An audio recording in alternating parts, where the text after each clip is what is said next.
Ini juga merupakan bagian yang selalu muncul di setiap drama Korea. Pokoknya kalau ada yang kecelakaan pasti selalu pura-pura belum sadar.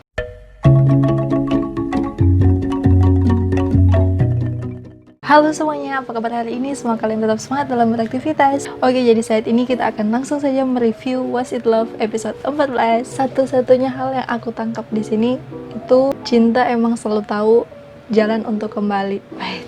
Cinta itu emang tentang perjuangan. Namun, kita juga harus berjuang pada hal yang pantas untuk diperjuangkan. Nah, awal dari episode ini menceritakan tentang betapa pahitnya perasaan yang harus dirasakan ketika kita tidak mampu memperjuangkan apa yang seharusnya kita perjuangkan. Dan di sini yang paling menonjol, yang paling ditunjukkan adalah ayahnya Dongchan yang nggak mampu memperjuangkan atau nggak mampu menjaga ibunya Dongchan agar tetap hidup. Dan kali ini dia nggak mau untuk melewatkan kesempatan itu. Dia harus berusaha untuk dapat melindungi Dongchan, anaknya. Karena di sini yang diculik itu ada Dongchan, Ejong, serta Hani. Maka semuanya di situ ikut berjuang. Ada ayahnya Dongchan, Hyunwoo yang merupakan gurunya Hani dan Dongchan, serta Odeo. Namun di sini terungkap fakta bahwa CEO itu bukanlah ayahnya Dongchan. Namun dia telah menganggap Dongchan sebagai anaknya sendiri. Dan alasan mereka menculik ibunya Dongchan, dan alasan mereka menculik Ejong, ibunya Hani, sebenarnya mereka kan hanya akan menculik Dongchan, namun karena di situ ada Hani dan ibunya, maka mereka menculik ketiganya. Alasan juga mereka menculik ibunya Dongchan itu karena dia memiliki wajah yang sama dengan ibu kandungnya Dongchan. Tapi kalau menurut aku, di situ kan mereka hanya membedakan suaranya. Sebenarnya agak nggak cocok sih suaranya dengan wajahnya.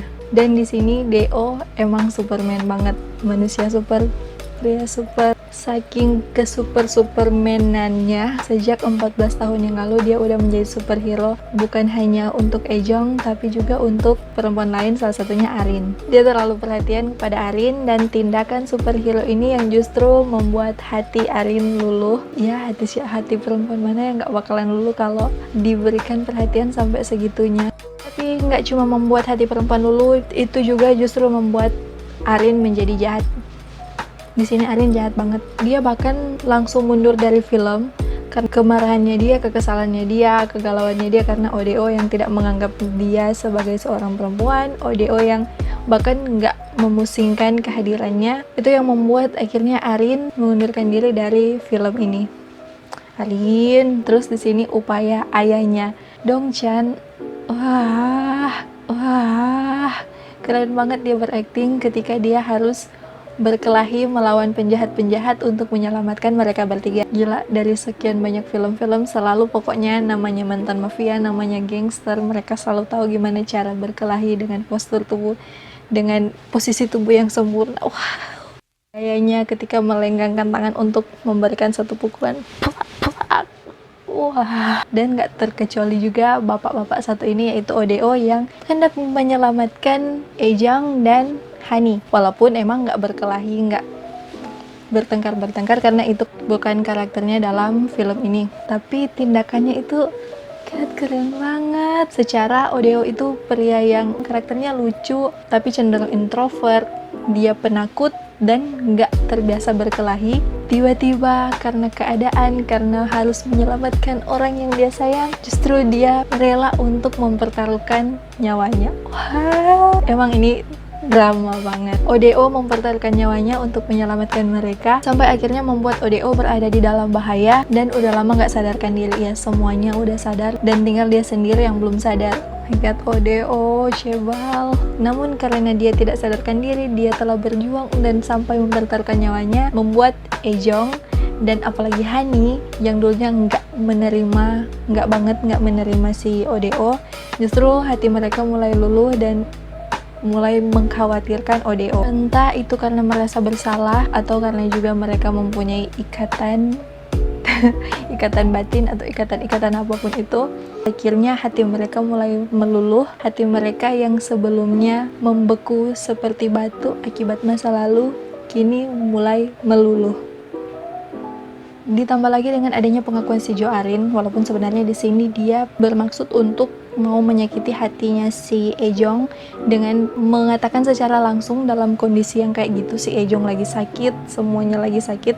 Terus si Jo Arin langsung bilang kalau dia bakalan mundur dari film ini. Dan episode kali ini berakhir dengan perasaannya si ODO tentang penyesalan ODO yang tidak memperjuangkan cintanya di masa lalu dan menyesali segala hal yang telah terlewatkan selama ini. Tapi di sini Ejong kena prank, soalnya ternyata si ODO udah bangun sejak lama. Dia hanya pura-pura belum sadar ketika Ejong masuk karena dia ingin mendengar isi hati Ejong yang sebenarnya ini juga merupakan bagian yang selalu muncul di setiap drama Korea. Pokoknya kalau ada yang kecelakaan pasti selalu pura-pura belum sadar sehingga membuat salah satu ketakutan, terlalu khawatir dan akhirnya mengeluarkan perasaan isi hatinya yang sesungguhnya.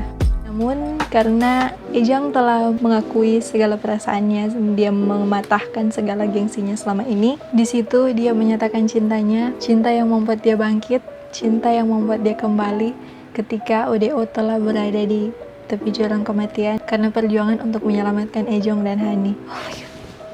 Mungkin karena dia seorang penulis sehingga dia melakukan banyak hal secara puitis.